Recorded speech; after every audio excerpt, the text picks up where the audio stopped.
కరుణామయుని ప్రేమను చూపండయ్యా. బలిసిన పాస్టర్లు, కార్పొరేట్ పాస్టర్లు, ప్రేమ అనే ఆత్మ ఫలం మీలోనే ఉంటే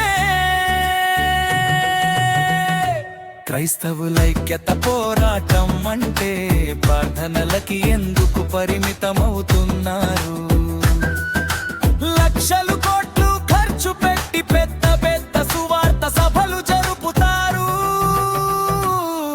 ఒక రోజైనా ఒక మాటైనా క్రైస్తవులైక్యత పోరాట విలువను మాట్లాడరెందుకు? కరుణామయిని ప్రేమను చూపండయ్యా. బలిసిన పాస్టర్లు, కార్పొరేట్ పాస్టర్లు,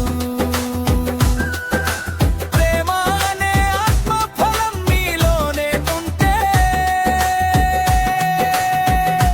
క్రైస్తవులైక్యత పోరాటం అంటే కీర్తన అంటే ఎందుకు పరిమితమవుతున్నారు?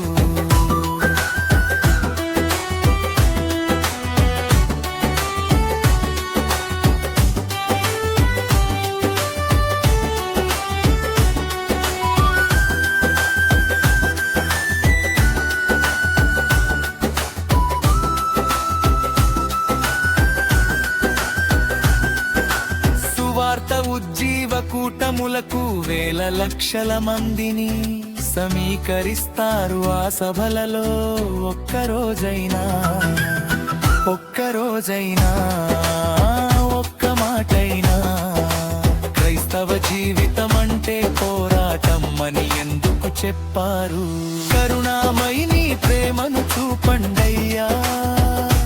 బలిసిన పాస్టర్లు, కార్పొరేట్ పాస్టర్లు,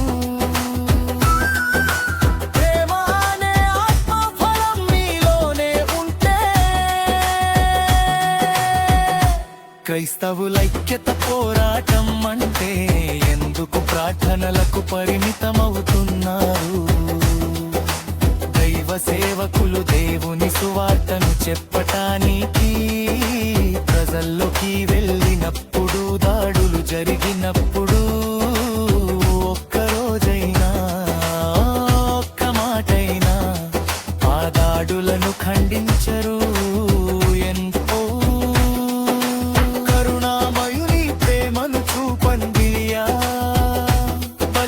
పాస్టర్లు, కార్పొరేట్ పాస్టర్లు,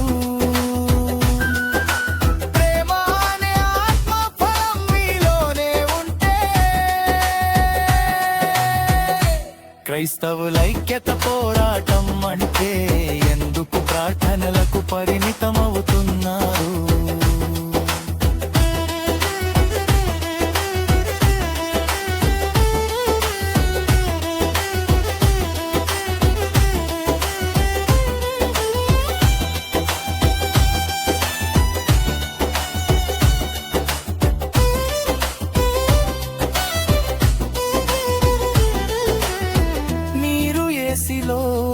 ఉన్న ఏసి కారులో తిరిగిన దేశాలలో, గాలి మోటరలో తిరిగి వచ్చినా అందుకు ధనమేల వచ్చిందో తెలువదా? ధనాపేక్ష సమస్త కీడులకు మూలమని తెలియదా?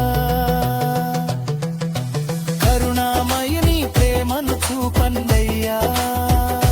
బలిసిన పాస్టర్లు, కార్పొరేట్ పాస్టర్లు, ప్రేమ అనే ఆత్మ ఫలం మీలోనే ఉంటే క్రైస్తవులైక్యత పోరాటం అంటే ఎందుకు ప్రార్థనలకు పరిమితమవుతున్నారు?